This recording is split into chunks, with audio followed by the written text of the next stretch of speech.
Hello there. My name is Father Dustin here at Joseph House, and I am honored to be able to introduce a very dear brother of mine, Michael, who has just come to be here with us at Joseph House. Michael is someone that I've known for quite some time. We've known each other for about 9 years. And what I have seen and witnessed and heard from Michael over the years is something remarkable in terms of his speaking.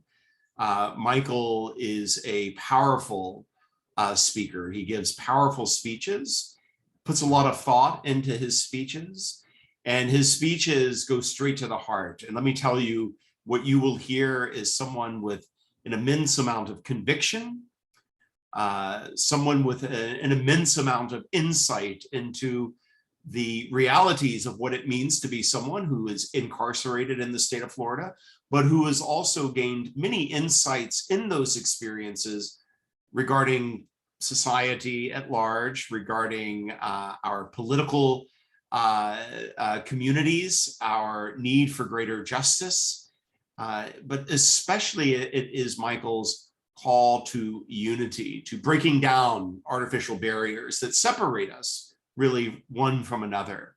And so I know that you all will come to witness what I have witnessed over the past number of years in terms of Michael's insights and his prophetic witness about the realities of incarceration and the call for greater justice amongst us all. So without further ado, again, it is an honor to welcome my very dear brother, Michael.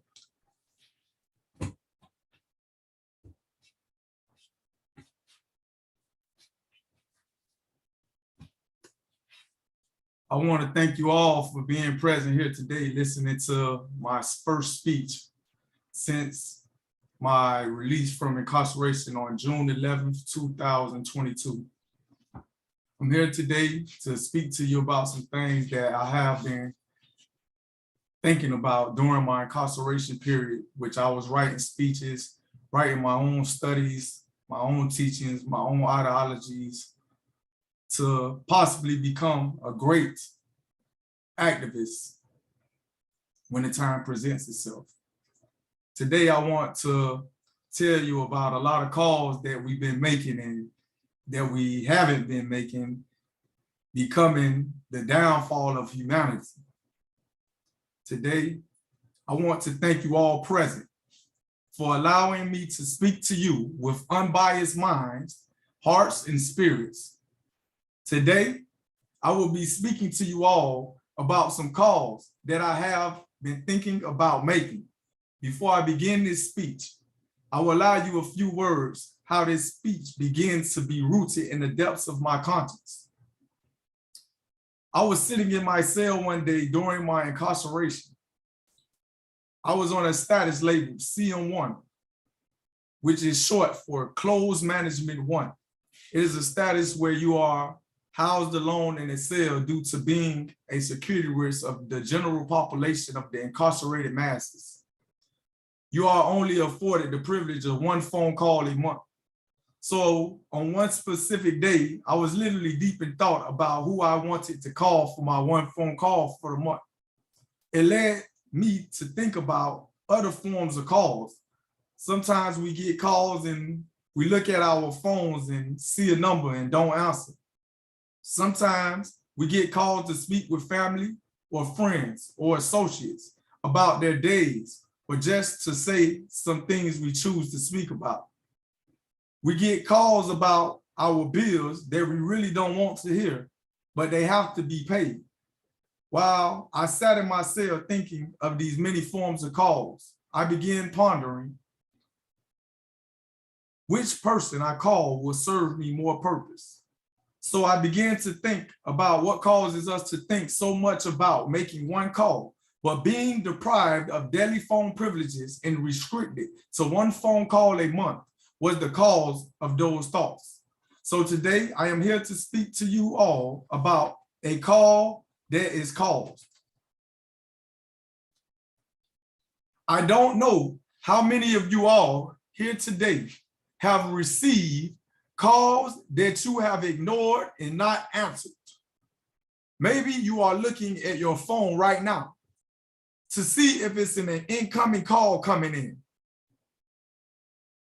But the call that I am speaking of today is not a call that you receive on your phone. It is not the call that you receive from a friend that wants to ask if you are interested in coming to a party just to have a good time. It is not the call when your mother needs some groceries from the store and she has made a list and called you to go to the store just to get her bags. It is not the call from your partner in life telling you that you are about to have your first child. It is not the call when the man or woman you love wants to ask you, will you marry me? It is not the call when you are getting promoted to the highest position in your working field. This is not a call of momentary excitement and joy that fades away when you just get used to it. When you get used to being a success, when you get used to being a failure, when you get used to being disappointed, when you get used to having it your way, when you get used to not having what you want, when you get used to being oppressed, when you get used to being abused, when you get used to being mistreated, when you get used to being a single mother, when you get used to being a single father, when you get used to just being used to it, you get used to missing that right call that is called. The call that I make today is a call that is called for every man, woman, and child that makes up the existence of human life on earth. I must tell you that if we answer that call that is called, we must first, as a people together, help stop making the calls that are not calls. We must stop making the calls of discriminations. We must stop making the calls of racial injustices. We must stop making the calls that lifts up one and pushes another back down. Will we stop making calls to deceive our neighbors and live in truth, peace, and prosperity amongst each other? Will we stop making calls to mislead the masses of America into separation that distances us from being at peace with one another as an American people? Will we stop making calls to create wars with every other American because the differences of our constructed mental beliefs, our constructed mental opinions, our constructed mental concerns, our constructed mental regards, and of our constructed mental likes or dislikes about each other? Let us stop making the call that continue our divisions amongst you as citizens. Let us start making the calls for progressing visions for you as citizens, for uniting visions for you as citizens, for correcting visions for you as citizens. This is not just a call that stops in America. This is a call that extends from America in an outstretched reach for every country, every continent, every nation, and every peoples that exists of this world, to grow beyond every form of adversity that attempts to bring humanity to destruction. I speak to Blacks, whites, Asians, Russians, and every existence of being. Stop your calls of prejudice. Stop your calls of racism.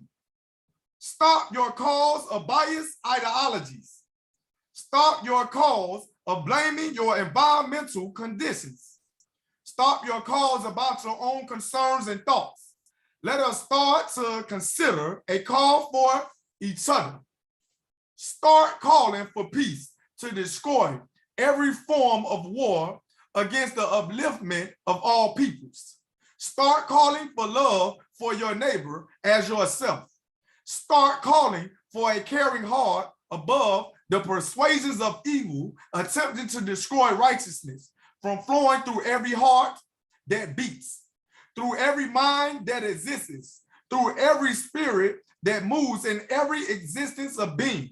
Start by answering those calls you've been ignoring and not answering. Start by allowing the call that is coming in right now to be a call to change how we address one another, a cause that changes how we affect one another, a cause that changes how we perceive one another, a cause that changes how we greet one another, a cause that changes how we treat one another. There's a call that keeps coming in. And I need you all to answer it for every man, woman, and child in this world that exists. Stop ignoring that incoming call, because every man, woman, and child in this world calls on you right now for freedom, right now for justice, right now for peace, right now for food to eat because they are starving right now and you have more than enough in your refrigerator to share. They are the people of America. They are the people in other countries that have no one else to care for them or consider their states of being. They are the people that keep starving, that keep dying, that keep committing violent acts against one another, that keep looking for some form of help for their lives in this world. This is the incoming cause that we as people of human existence continue to ignore and not answer. I call on every prisoner that is handcuffed and shackled and carrying the burdens of incarceration to find freedom in your minds and spirits and not surrender to the conditions you are going through at this very moment. I call on every authority that is not broken by corruption and upholds correction and seeks to correct the hearts and minds of those who need the help of guidance and direction. I call on every fellow citizen of America to stand and make the call that will enable justice to be served, freedom to be lived, and peace to be found in every living dream that exists on earth. I call on every man, woman, and child of every country to be involved in a call that is bigger than our political persuasions, our governing systems, our individual concerns, our individual thoughts, and our individual wants and desires. A call that is bigger than being at war. I call on the people of this world to become a people together, at peace with all of existence, beyond being total destroyers of one another, because we fail to answer a call that is called to live freedom that we have not been living, to give mercy that we have not been giving. Do you hear my call? My call is for the many lives that have been lost and not justified. I call on, and I am waiting on an answer that causes in the world effect for the better of all of the human race. I ask that you answer the call that is caused for peace to exist above and beyond the many differences that can conquer us all in a world divided. Thank you.